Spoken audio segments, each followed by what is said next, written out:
nimuhorane n'umukama. Inkuru nziza Yezu Kristo nk'uko twayandikiwe na Yohani Mweranda. Nahazwa mukama.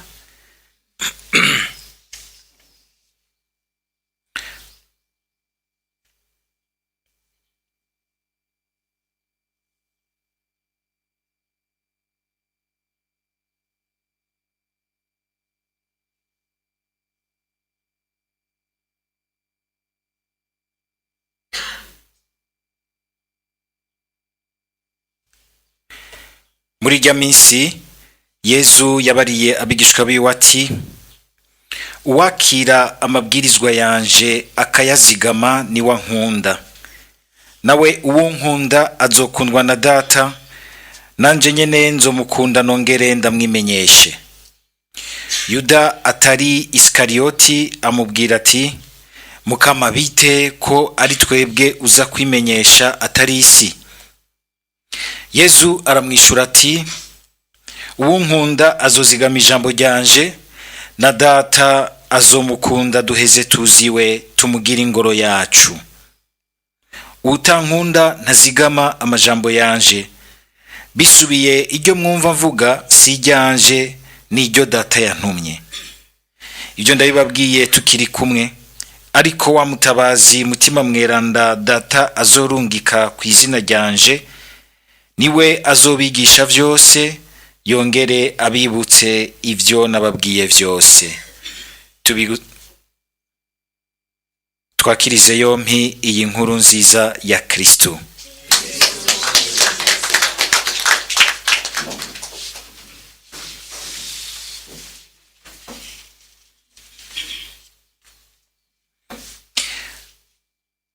Mu kuzirikana amajambo y'Imana, dushingire na cyane cyane kuri iki gisomwa ca mbere, aho twumvise Paulo na Baranaba bamaze guhungira aha Iriske, Derbe n'Ikoniya, ingene umukama yabakoresheje ubutumwa budasanzwe bwo kumenyesha inkuru nziza abapagani. Sinzi niba mwakurikiye neza, mwumvise yuko igitangaro umukama ahereye ko mu gushikana iyo nkuru nziza mu bapagani ni nka kimwe nyene umukama yahera ko igihe Petero na Yohani batangura ubutumwa bagiye gusenga mu gisengero i Yerusalemu, bagasanga ikimuga gishera hanze. Petero akakibwira ati, naho uri kusaba amafaranga mfise, mugabe icyo mfise ndakiguha, ku izina rya Yezu haguruka. Na Petero na Paulo na Baranaba bashitse mu bapagani, igitangaro ca mbere umukama bakoresheje nukuba mugurura. Nako nukumugurura uyu muntu yari yavutse ari kimuga. Kumwe koko kwa Petero na Yohani byaciye bikabura, abariko baragenda gusenga bose abari mu gisengero bagaca bibabangukira gutangura kumviriza iryo abayagira rya Yezu Kristo yotse mu bapfuye. Niko naba ubona umenga ni gitangara Imana koko yakoze kugira ngo ibakabure, ibereke ko ibagendeye, hari ikintu gishasha ibazaniye. Umukama yashitsi wacu, ikimenyetso ciza nukungene tumuguruka. Uko kumuguruka naho kwari ukumugurura ikimuga kimugaye ku mubiri, ni ikimenyetso gikomeye c'ingene Imana ibazaniye ijambo rishasha ribakura mu kungene bari bamugajwe n'ibigirwamana. Kuko mwumvise babonye ico gitangaro ngo baciye bitwararika kwegeranya amashikanwa, ngo baza guhereza Paulo na Baranaba bababonamwo ibimana, ibimungu vyamanutse muri bo ngo vyaje iwabo. Ntibaramenya Imana y'ukuri. Kutamenya Imana se umukama wacu Yezu Kristo n'umwana wa Yezu Kristo bitugumiza mu ubumuga bwo kutamenya icaturemye, ikitubeshejeho, n'uwo mbere nyene ariwe tuzogenda tugana no mu kuva muri ubu buzima. Kutamenya inzira ishikana mu buzima budahera, inzira ishikana ku Mana nzima. Cagira ati ngo byarabagoye gose kugira ngo babumvishe ko atari Imana, ahubwo baje kubereka kubabwira kubayagira Imana nzima, atari ibigirwamana bamenyereye kubamwo bikaguma bibamugaza. Nakaryo keza kugira ngo natwe turabe ko atabintu bwa mbere dufise vy'ubumuga ibi canke biriya. Igihe duhura n'amajambo benaya ntituyafate ngo ni ndinganizo gusa Ecclesia ya liturgia, ni yeza tuyagiye muri uyu mwanya. Urafise ubumuga ubu canke buriya bwogaragaza vy'ukuri mu kubukira ko ari inkuru nziza ya Kristo wakiriye, uramusaba, arazi ingene ashobora kubikora muri wewe. Ariko kandi ubumuga bukomeye cyane si ubumuga bw'umubiri, n'ubu twumva bwari buboshe aba bantu bukabohera ku bigirwamana. Ubwo nta kigirwamana kimboshe ciziziye ubuzima bwanje kigatuma ntasenga neza Imana nzima, ntasenga neza se umukama wacu Yesu Kristo, ntasenga neza Yesu. Nitubona umenga ngo nivyo mu bapagani basenga mu buryo bwo gusenga bimwe vya kera. Uyu munsi ibigirwamana biriho ni vyinshi. Ikigwamana ni ico cose gishobora gufata ikibanza c'Imana ugasanga caruzuranye hose mu bikugenza mu mutima, ugasanga umenga mbere ni ikintu kikurahura umutima, n'ubu cumva neza, n'ubu kibona neza imbere, ukamera koko nk'umuntu aboshwe, yafashwe mpiri. Bishobora kuba ari ibigirwamana vyeze uyu munsi. Ibi vyose umuntu ashiramwo umwizero ariko atari wo, kuko umwonkora ku Mana y'ukuri. Hari ibigirwamana vy'amafaranga. Ntimutangare kuko ni vyiza, ibi vyiza Imana yaduhaye dushobora kubihindura ibigirwamana tugasanga twabisubirije Imana. Ashobora kuba ari umusheri wawe. Urukundo, l'amour humain irashobora kutubera ikigirwamana ugasanga yasubiriye Imana. Ashobora kuba ari ibintu vy'akaryohera mubiri bireze gose, ivyo mbere biguma biyerera mu matelefone mugendana, kandi ugasanga wayizanye mu ngoro y'Imana. Hari ibintu nk'ivyo ubitsemo, uraraba neza ko atari uburyo bundi bwo gusanga uri kurihumanya mu mufuko aho ugendera.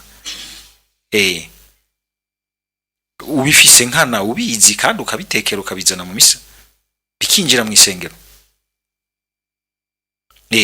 Bishobora kuba ari iyi telefone uyu munsi yashobora gucikira abane ikigirwamana. Bishobora kuba ari amagara meza, unashobora gukunda cyane amagara meza ugasanga ntiyibuka amagara y'abandi. Bishobora kuba ari ukumererwa neza, amaraha. Bishobora kuba ari ibintu byinshi byo ngaho mu buzima hanze bituryohera, biturahura umutima ugasanga twahezeyo twibagiye Imana. Bishobora kuba ari agacupa.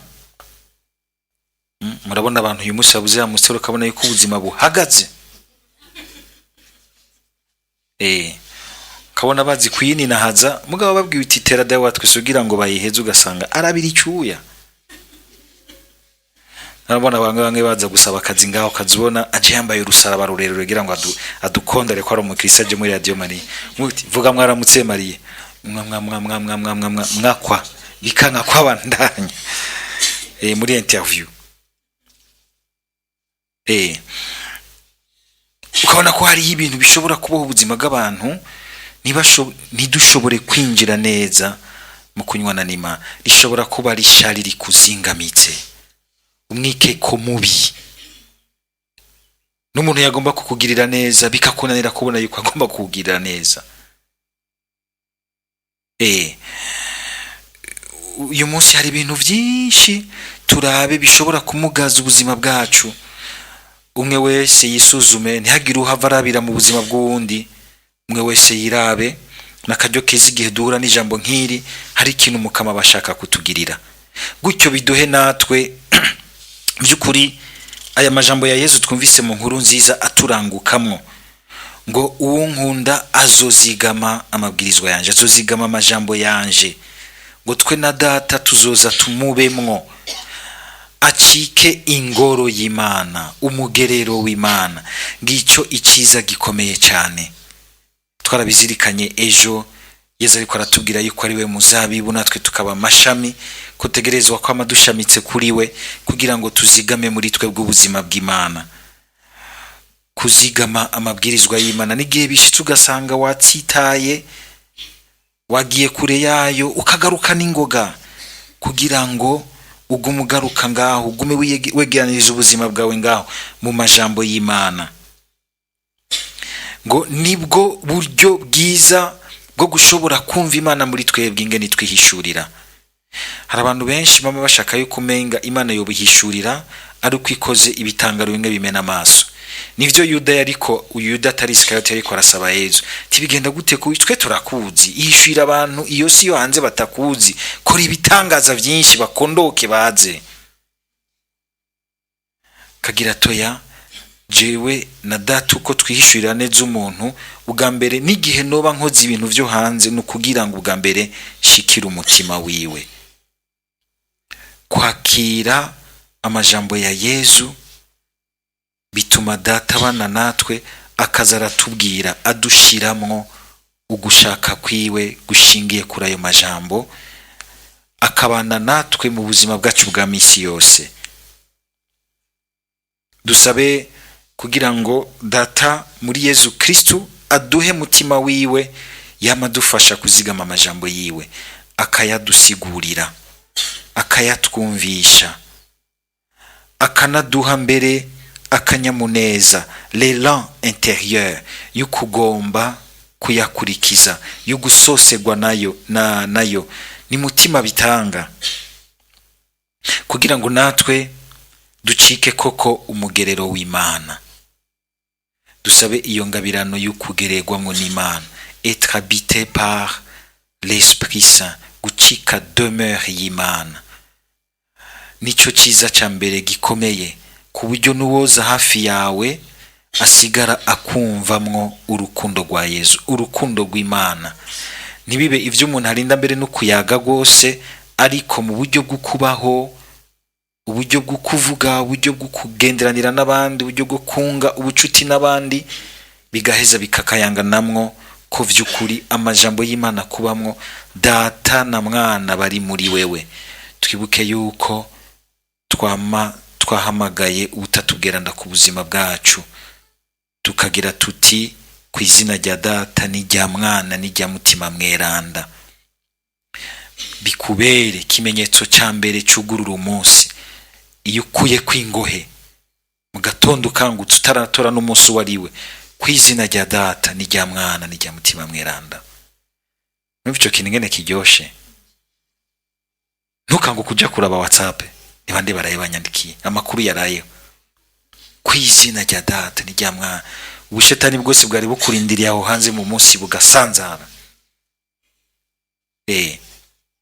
N'igihe usozereye umunsi, hajya winjiye mu mashuka, ku izina rya data n'irya mwana n'irya mutima mweranda. Ariko bigira uvyemera, kuko washaka kubigira utavyemera nk'ikintu c'umuhamuro, bigahera hanze ntigire ico bikoze muri wewe. Umukama atuzigame ku izina rya data n'irya mwana n'irya mutima mweranda. Amen.